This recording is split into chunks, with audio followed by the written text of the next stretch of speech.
आप सभी को नमस्कार। आज हम आपके लिए इलेक्ट्रोस्टैटिक के वो क्वेश्चन बताने जा रहे हैं जिन पर हमारा ध्यान बहुत कम जाता है। तो क्वेश्चन नंबर फर्स्ट है अपना,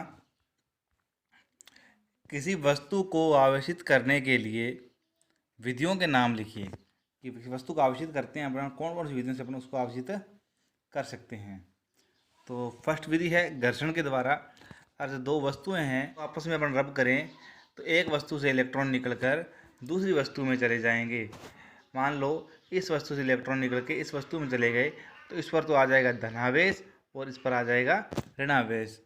तो जिस पे इलेक्ट्रॉन की कमी हो रही है वो वस्तु कहलाएगी धनावेशित, और जिस पर इलेक्ट्रॉन बढ़ रहे हैं वो कहलाएगी ऋणावेशित। सेकंड है चालन के द्वारा। चालन द्वारा क्या, दो वस्तुओं को आपस में संपर्क करवाया जाता है, जिससे क्या होता है कि इलेक्ट्रॉन एक वस्तु से दूसरी वस्तु में चले जाते हैं और वस्तु आवेशित हो जाती है। थर्ड है प्रेरण के द्वारा। प्रेरण के द्वारा कैसे होता है, प्रेरण के द्वारा दो वस्तुओं को आपस में संपर्क नहीं करवाया जाता उनका। तो एक आवेशित वस्तु होती है, एक अनावेशित वस्तु होती है। इन दोनों को आप आपस में पास पास लाते हैं।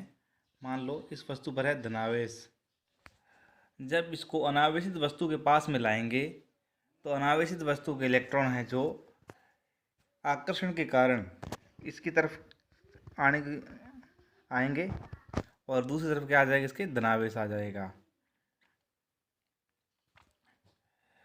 ये वस्तु इस वस्तु के पास ही रहेगी और अपन क्या करेंगे, इस वस्तु को क्या करते हैं भू संपर्कित कर देंगे, जिससे क्या होगा कि जो धनावेश है ये न्यूट्रल हो जाएगा और यहाँ पर क्या आ जाएगा, ये धनावेश खत्म हो जाएगा पृथ्वी के द्वारा भू संपर्कन के द्वारा, और इस पर क्या रह जाएगा, ऋणावेश रह जाएगा। और सेकेंड टाइम हम क्या करेंगे, जो ये वस्तु है इसको अपन यहाँ से हटा देंगे और इसका भू संपर्कन हटा देंगे, तो इस पर क्या हो जाएगा, ऋणावेश पूर्ण रूप से इस पर फैल जाएगा। एक वस्तु को दूसरी वस्तु से कनेक्ट नहीं किया गया है, अब जोड़ा नहीं गया है, तो इस पर क्या आ गया है, आवेश आ गया है। इस विधि को बोला जाता है प्रेरण के द्वारा आवेशन। कांच की छड़ को रेशम के कपड़े से रगड़ने पर किस प्रकार की प्रकृति का आवेश आता है। अगर कांच की छड़ को अपन रेशम के कपड़े से रगड़ेंगे तो इस पर क्या आ जाएगा, धन आवेश आएगा। ये नीचे एक सारणी दी गई, सारणी को देखते हैं थोड़ा। अगर कांच की छड़ को अपन रेशमी कपड़े से रगड़ेंगे तो कांच की छड़ क्या है, जो अपने इलेक्ट्रॉन है रेशम के कपड़े को दे देगी, तो इस पर क्या आ जाएगी, इलेक्ट्रॉन की कमी आ जाएगी, ये हो जाएगी धनावेश और ये हो जाएगा ऋणावेश। इस पर इलेक्ट्रॉन की संख्या क्या है, बढ़ जाएगी। जैसे बिल्ली की खाल को अपन प्लास्टिक की छड़ या तो बिल्ली की खाल क्या है, अपने इलेक्ट्रॉन क्या है प्लास्टिक की छड़ या एबोनाइट की छड़ में स्थानांतरण कर देगी, तो इन पर आ जाएगा धनावेश और इस पर आ जाएगा ऋणावेश। ऊनी कपड़ा में अपन एम्बर, एबोनाइट, प्लास्टिक, रबड़ से चारों में से कुछ भी रगड़ें तो क्या है, इस पर इलेक्ट्रॉन की कमी आएगी और इन पर इलेक्ट्रॉन की संख्या क्या है, बढ़ेगी। में आवेशित वस्तु के संपर्क में आने पर अनावेशित वस्तु भी समान प्रकृति का आवेश आता है। तो जो चालन की विधि है इसमें अगर अनावेशित वस्तु संपर्क में आ जाती है तो समान प्रकृति का आवेश आता है। आवेशित वस्तु व अनावेशित वस्तु को पास लाने पर इनके मध्य किस प्रकार का विद्युतीय बल लगेगा। इनके मध्य आकर्षण का विद्युतीय बल लगेगा। जब किसी धातु पर एक्स किरणें आपतित करवाई जाती हैं तो धातु पर किस प्रकार की प्रकृति का आवेश आएगा। तो धातु पर धनावेश आएगा। तो थोड़ा आप देखिए, ये कोई धातु है, इस पर एक्स किरणें आपतित करवाई जा रही हैं, तो एक्स किरणें आपतित होने के बाद में ये धातु के अंदर से इलेक्ट्रॉन बाहर की ओर निकलेंगे तो धातु पर धन आवेश आ जाएगा। का नियम किस प्रकार के आवेशों पर लागू होता है। कूलाम का नियम बिंदु आवेशों पर लागू होता है तथा इसकी एक कंडीशन है, बिंदु आवेशों के मध्य दूरी है 10⁻⁻15 मीटर से अधिक होनी चाहिए, क्योंकि 10⁻⁻15 मीटर में नाभिकीय बल होता है, जिस नाभिकीय बल लगता है।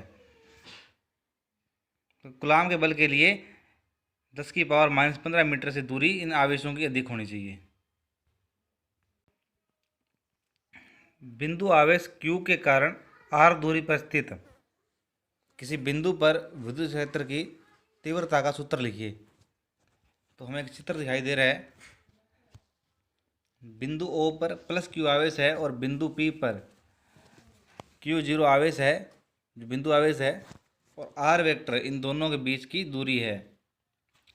और जो ये E वेक्टर है, ये विद्युत क्षेत्र की तीव्रता को बता रहा है, और R कैप एकांश दिश है।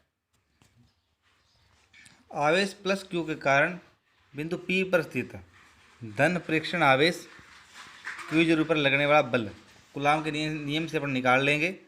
F vector equal to Q0/R², और R कैप यहाँ पर दिशा को बता रहा है, और विद्युत क्षेत्र की तीव्रता E वेक्टर बराबर, अपन जानते हैं कि जो बल होता है इसके बटा में होता है एकांक परीक्षण आवेश Q0। तो जो वैल्यू आएगी अपने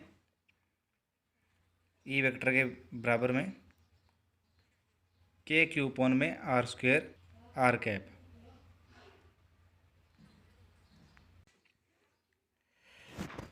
विद्युत द्विध्रुव के कारण विद्युत क्षेत्र रेखाएं खींचें।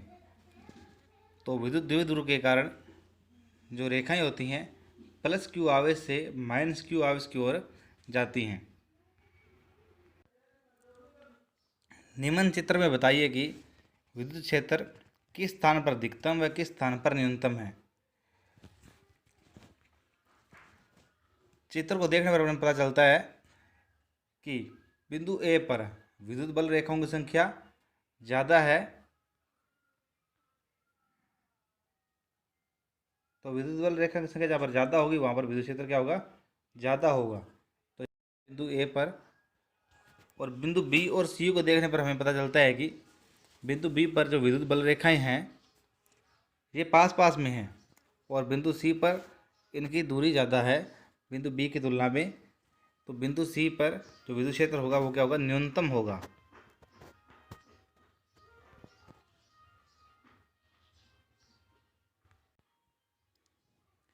एक आवेशित कण किस प्रकार के क्षेत्र में अक्षेत्र रेखाओं का अनुदिश चलेगा। तो जब अक्षेत्र रेखाएं सरल रेखियाँ होगी तब ये इनका अनुदिश चलेगा। कैसे चलेगा, कि चित्र A और B में आपको दिखाई दे रही है कि जो रेखाएं हैं ये वक्राकार हैं, और जो आवेशित कण होगा जड़त्व के कारण वो सीधा चलना चाहेगा, लेकिन वक्राकार रेखाओं में नहीं चल पाएगा। जो सरल रेखीय रेखाएं हैं इनमें बिल्कुल सीधा चलेगा।